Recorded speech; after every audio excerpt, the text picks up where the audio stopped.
गंगाधर पंतांचे पानिपत भाग 5. मी तुमच्या बोलण्यावर अविश्वास दाखवत नाही. तुम्हाला आलेले अनुभव खरे होते असं गृहीत धरूनच मी कारणमीमांसा करतो. ती 2 तर्कांवर आधारलेली आहे. पण ते तर्क इतके विलक्षण आहेत की प्रत्यक्ष ह्या अनुभवातून गेल्यानंतर सुद्धा तुम्हाला ते पटतील अशी माझी खात्री नाही. तरी मी प्रयत्न करून पाहतो. काही दिवसांपूर्वी मी तुम्हाला कॅटॅस्ट्रॉफेबद्दल थोडंसं सांगितलं होतं.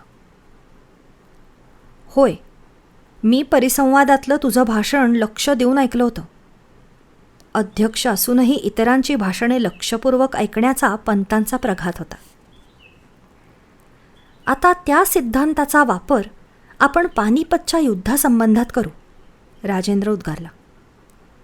मी इतिहास संशोधक नाही, तेव्हा पानिपतच्या युद्धात मराठे का पराजित झाले याचा पोस्टमॉर्टेम मी करत बसणार नाही.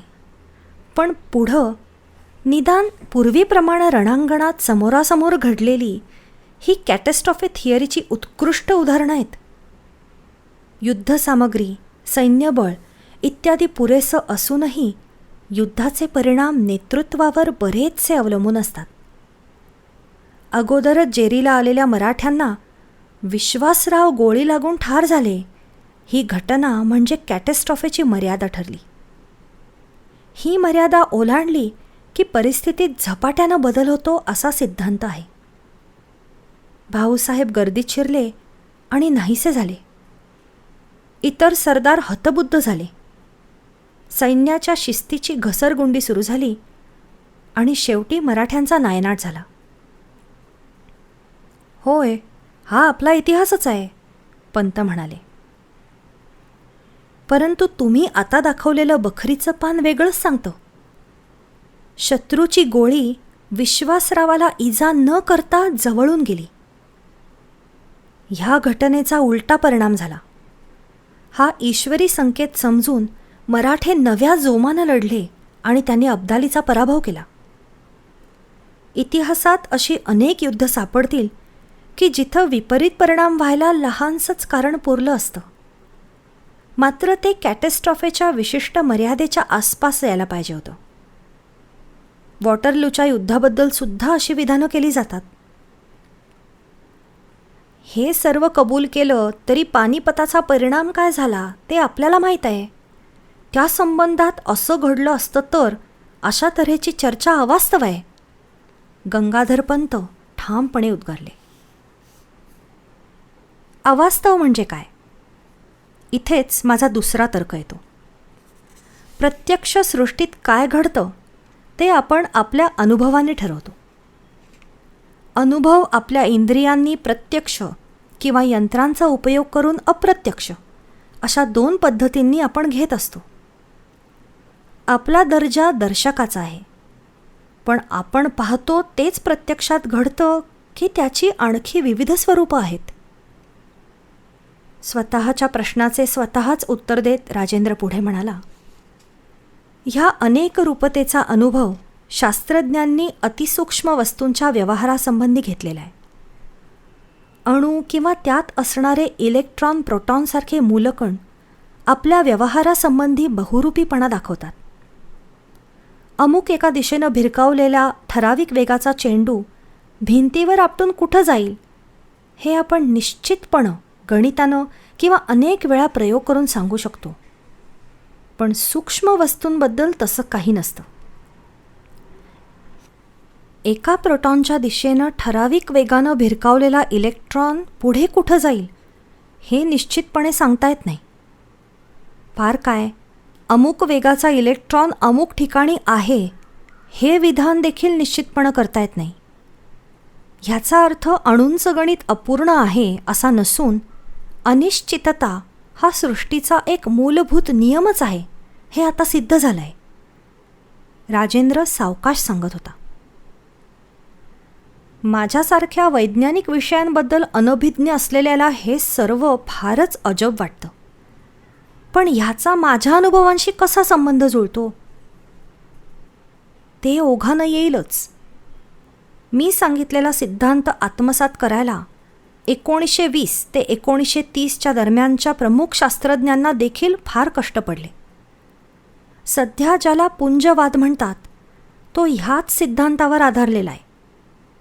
त्यात प्रथम हे शिकावं लागतं की कुठलीही वस्तू एका ठराविक स्थितीतच असते असं नाही. तिच्या अनेक स्थिती असू शकतात. विशेषतः अतिसूक्ष्म वस्तूंबाबत ह्या वेगवेगळ्या स्थिती आणि त्यांची स्थित्यंतरं घडणं हे फार महत्त्वाचं आहे. अणूमध्ये इलेक्ट्रॉन केंद्राभोवती वेगवेगळ्या कक्षात फिरत असतो, परंतु तो अमुक कक्षेत अमुक ठिकाणी आहे. ज्याप्रमाणे पृथ्वी सूर्याभोवती ठराविक कक्षेत ठराविक वेळी ठराविक ठिकाणी असते असं विधान करता येत नाही. त्याची कक्षा बदलत असते. कधीकधी आपण होऊन इलेक्ट्रॉन आपली कक्षा बदलतो आणि अशा वेळी अणूतून ऊर्जेचं प्रक्षेपण होतं. हे आपण होऊन कक्षा बदलणं आणि ऊर्जा बाहेर पडणं केव्हा घडेल आणि ऊर्जा कुठल्या दिशेनं फेकली जाईल याची संभाव्यता फार तर सांगता येते. म्हणजे रेसमध्ये अमुक घोडा पहिला येणार अशी संभाव्यता आकड्यांनी व्यक्त करतात तसंच का? पंतांनी मध्येच विचारले. होय, पण पुंजवादाच्या गणितानं व्यक्त केलेली ही संभाव्यता रेसच्या संभाव्यतेपेक्षा निश्चितच जास्त बरोबर असते, राजेंद्र मिश्किलपणे म्हणाला. पण मी पुंजवादाबद्दल आता फार बडबडत नाही, नाहीतर हे एक लेक्चरच होऊन बसेल. तात्पर्य एवढंच की पुंजवादाचे अनेक नियम प्रयोगसिद्ध झालेले आहेत. माझा तर्क असा की अशा तऱ्हेचेच नियम सूक्ष्म सृष्टीप्रमाणेच मोठ्या सृष्टीला देखील लागू पडले तर? त्याचा अर्थ असा होईल की आपण पाहतो ती सृष्टी ही एका विशिष्ट परिस्थितीतली आहे. सृष्टीच्या अन्य परिस्थिती देखील असतील आणि इलेक्ट्रॉनचं स्थित्यंतर होतं, तशा मोठ्या वस्तू देखील एका परिस्थितीतून दुसरीकडं एकाएकी संक्रमण करू शकतील. राजेंद्र आपला मुद्दा पंतांना किती पटतो ते पाहायला थांबला. आता माझ्या डोक्यात थोडा प्रकाश पडायला लागलाय. पंत एकदम उत्तेजित होऊन खोलीत येरझारा घालू लागले. माझं स्थित्यंतर होऊन मी ह्या पृथ्वीवर ह्या भरतखंडावरच घडत असलेल्या वेगळ्या सृष्टीत जाऊन आलो नाही का? बरोबर. आणि तुम्ही पाहिलेली सृष्टी पानिपतात मराठे विजयी झाले असते तर काय झालं असतं ह्याचा नमुना होता. त्यातील लोकांना ती सृष्टी तितकीच खरी वाटते जितकी आपल्याला आपल्या भोवतालची सृष्टी खरी वाटते. अशा किती सृष्टी अस्तित्वात असतील? सृष्टीची अनेक असंख्य रूपं असतील. कॅटॅस्ट्रॉफेमुळे अनेकदा त्यांचं विभक्तीकरण होत असणार. पानिपतच्या युद्धाच्या 2 संभाव्य परिणामांप्रमाणे झालेलं विभक्तीकरण तुम्हाला पाहायला मिळालं. तुमच्या स्थित्यंतरात स्थळ आणि काळ बदलला नाही. त्या सृष्टीत जाताना तुमचं स्थित्यंतर पुण्यात 31 ऑगस्ट 1975 रोजी झालं आणि परत येताना हे स्थित्यंतर मुंबईत रात्री 2 सप्टेंबर 1975ला घडलं. त्या सृष्टीत सबंध राष्ट्राची परिस्थिती जशी बदललेली तुम्हाला दिसली तसेच सर्वसाधारण व्यक्तींच्या जीवनातले फरक पण दिसून आले. इतिहासकार गायतोंडे अगोदरच निधन पावले होते. त्यांच्या मुलाचं अस्तित्वच आपल्याला खात्रीपूर्वक माहीत नाही. शनिवारवाडा संपूर्ण अवस्थेत होता, पण विदेश संचार भवन नव्हतं. कारचं मॉडेल वेगळं होतं. ह्यात तुम्हाला जाणवलेल्या गोष्टी तुमच्या वेगळ्या परिस्थितीच्या द्योतक होत्या. हे माझं स्थित्यंतर होण्याला कारण काय झालं? पंतांनी विचारले. पंत, हे मी सांगू शकलो असतो तर सर्वच कोडं सुटलं नसतं का? राजेंद्र गंभीरपणे म्हणाला.